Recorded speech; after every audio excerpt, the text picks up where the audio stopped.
I'd like to see Morgan Spurlock do a real challenge in life. Here you go, Morgan. Bulk up and then lose the weight by going through McDonald's. I dare you. I bet you couldn't, but I tell you what, I can.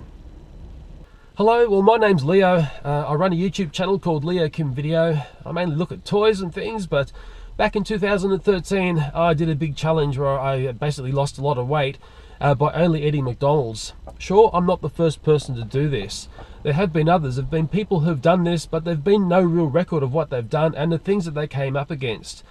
Just after I did my diet, there was a gentleman in the USA, I think he was a school teacher, he did something on the similar vein to mine. I think it was over a longer time span. I think he was getting free food from McDonald's, so McDonald's knew what he was up to.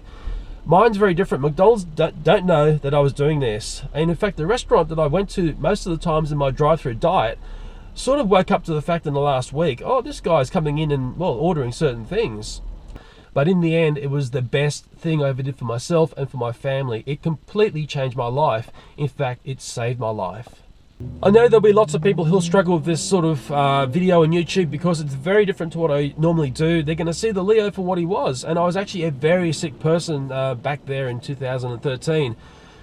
When you're really overweight and sick as I was, it is just amazing how much denial is in your head. And I think one of the biggest problems is that when you're in that condition, it's actually more of a mental issue. But hey, during the month of basically reformatting the way I saw food and understanding what to put in my mouth and when not to put stuff in my mouth, boy, I was in a sense a new person, reborn at the end of the month. The best part is I kept the weight off. I now eat very differently today than what I used to. And I think the best way to sum up the way I ate was I used to eat like a teenager for the bulk of my adult life. And if you do that, boy, oh boy, you're going to end up in trouble. I'll let you in a little bit of a secret. I'm actually a fairly lazy person, and part of the secret to doing my McDonald's challenge and basically keeping focused on what I was doing was, one thing I noticed is when I make videos for YouTube, when I'm downstairs in my garage or when I'm upstairs and clanging the videos together on a computer, I actually don't eat. So I thought, wow, if I sort of spend a whole month making a video, which this became because I spent a whole month basically recording myself going through the McDonald's and keeping very busy in making a video, that took my mind off eating the wrong sorts of foods. Even though I was going to the den of temptation, I was going to McDonald's twice a day, sometimes 3 times a day.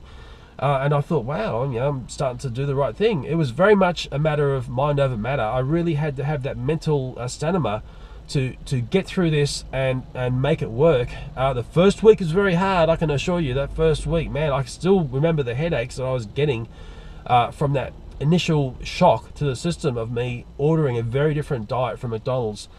But man, by the last week, I had an energy and there was a well-being inside me that was just trying to pound out. And I think that was the massive revelation to what I did. It's one of these things, now I've done it, I can say, hey, this is what it did for me. But as someone who's just sitting there, let's say if you're sitting there and you were like me before I did this, you're probably thinking, oh, this guy's a loony. I can assure you that this is so simple to do, it's not funny. In fact, for the fact that I was driving through nearly all the time makes this sort of really strange as well. I mean, imagine that, going to McDonald's, driving through for a month and reformatting the way your body deals with food. That's what happened to me. There's one thing for sure, I'm pretty sure I'll never go back to being the old, very, very large, very sick Leo. I'm really happy to be what I am now, and I feel like a much, much younger person.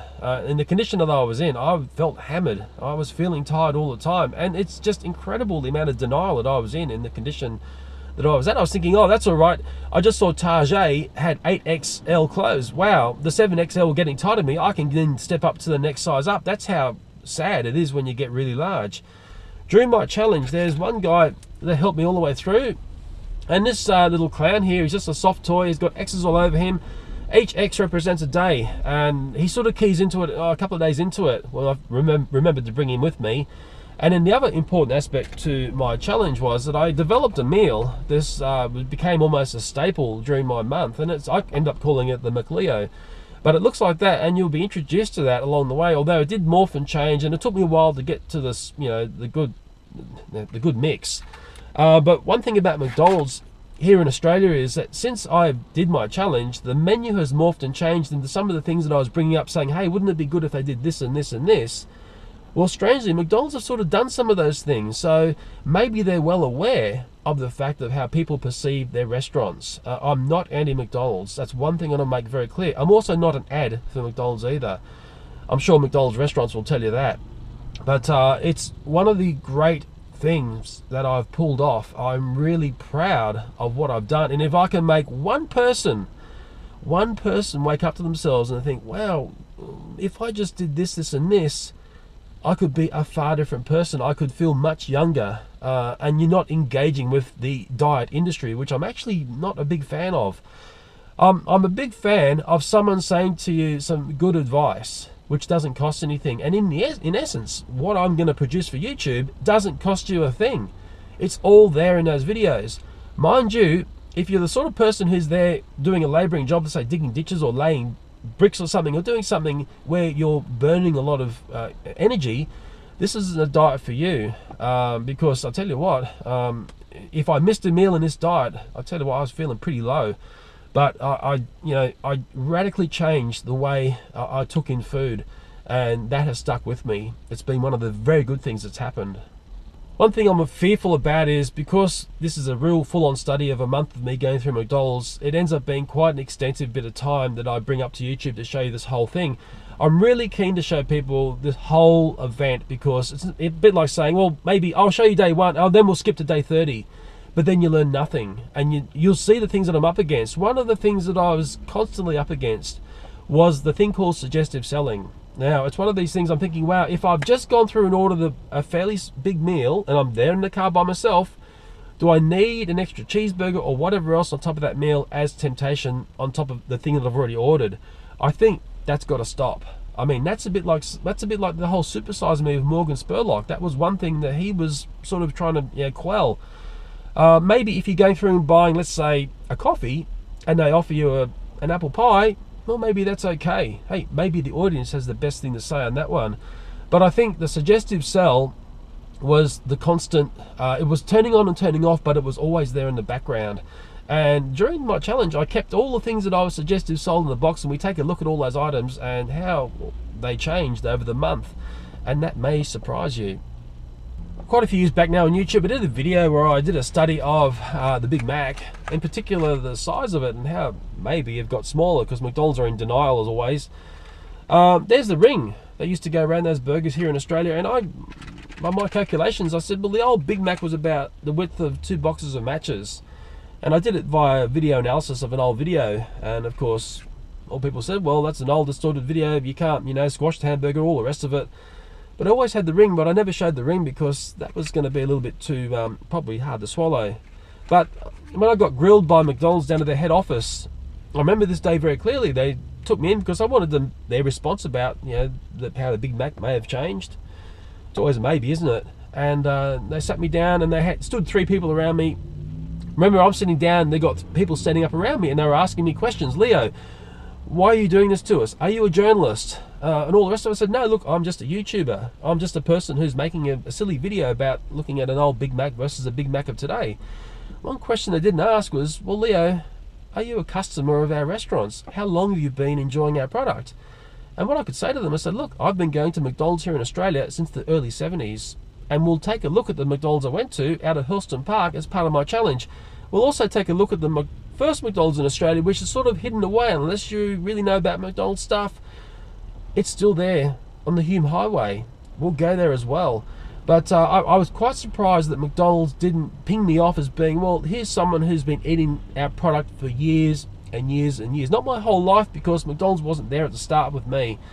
But one thing about me is I'm very familiar with the product, and I thought, wow, wouldn't it be amazing to turn this product into being the solution to a massive weight problem, which is something that I've done. So it's like I keep thinking that's something that very few people have done. I'd like to see Morgan Spurlock do a real challenge in life. Here you go, Morgan, bulk up and then lose the weight by going through McDonald's. I dare you. I bet you couldn't, but I tell you what, I can. Well, okay, I hope that gives you some sort of teaser in what I got up to in my month of doing my McDonald's drive-through diet. Sadly, it's going to be quite a lot of video put up onto YouTube. I think most people aren't going to suffer it. Personally, I wouldn't suffer it, but I want it to be there as a complete body of evidence. Some people saying, oh, he was skipping off to the gym, or he was running around the block 10,000 times. There was none of that going on. it was purely diet driven. That's something I want to make very clear. Actually, a bit of a story of how long it took me to name this, because during the whole thing it had no name until a good friend of mine, an old video friend of mine called Laurie, he basically said, Leo, well, the bulk of your diet was you were driving through and getting food. Why don't you call it the Drive Thru Diet? But don't tell anyone or else I'll go and rob that idea. And I said, well, that's actually not a bad idea. Probably someone's done it before. Like, there's nothing new about me, I can guarantee you that. Anyway, if you're going to go and watch these videos, I just hope that I've kept true to my word. I'm not doing ads for McDonald's. I want you to, if you're in the condition that I was in, maybe just reassess where you are in life, and not only do it for yourself, but do it for the people around you. I think that's very important to do. And, you know, the shock value of Morgan Spurlock's, you know, Supersize Me, many people said to me, Leo, we get shown that at school and, you know, blah, blah, blah, and this becomes a major topic and all the rest of it. I said, well, in the end, what do you learn from that? And they replied back to me, well, nothing. I said, well, we learned that McDonald's is really bad for you. And I was saying, well, it's actually not really bad for you. What is bad for you is the choices that you make. You can go to any restaurant, make all the wrong choices, and it's going to be bad for you. McDonald's have got a great selection of good choices to make. Mind you, it was like playing tiptoe through the tulips at some times, but I got there in the end, and I'm living proof for the fact that it can be done. Anyway, I hope you enjoyed these videos. Thanks for watching, and bye for now. I'm loving it. Well, he's loving it as well. You loving it? Yeah, I'm loving it. See, I should have been a ventriloquist. Just on my drive home from doing the intro piece, there was a strange thing that happened to me when I lost the weight, and maybe other people who have gone through this can also report the same, is that because your skin is the largest organ on your body, my skin was like this giant sized skin because I was this sort of giant, rotund, very, very large, fat person. And all of a sudden the frame that was inside that skin had shrunken down, and I had a lot of bits of skin that had nowhere to go, and at the end of the 30 days I look like I've got a face that isn't my face, and it was very droopy and it just didn't have places to go. It has tightened up a bit since, but I think I need a bit of a plastic surgery remake done, a bit of a tightening up, you know, and I could probably make myself look like a 20-year-old. I'll put a bit of hair on top as well, that might help, and I could be sort of really popular and successful on YouTube if I look young again. Hey, the problem is that you know, I'm on the wrong end of being 40 something, so when you're at that age there, it's, well, people don't want to look at you. But boy, yeah, losing that weight, it was really strange. I've got little bits of my body, like I'm showing, where there's skin that's got nowhere to go, and it's not a pretty sight. So if you're a plastic surgeon and you want to do something for me, hey, let me know. I want to see your work. I don't want to go to someone cheap. Hey, well, maybe you'll do a freebie for me, and I'll do some videos for you and show you the process. Hey, that might work out for both of us, because I know you guys charge like a raging bull. What do you reckon? Bit of plastic surgery, guys? A bit of nip, tuck and tighten? I could look like a 20-year-old.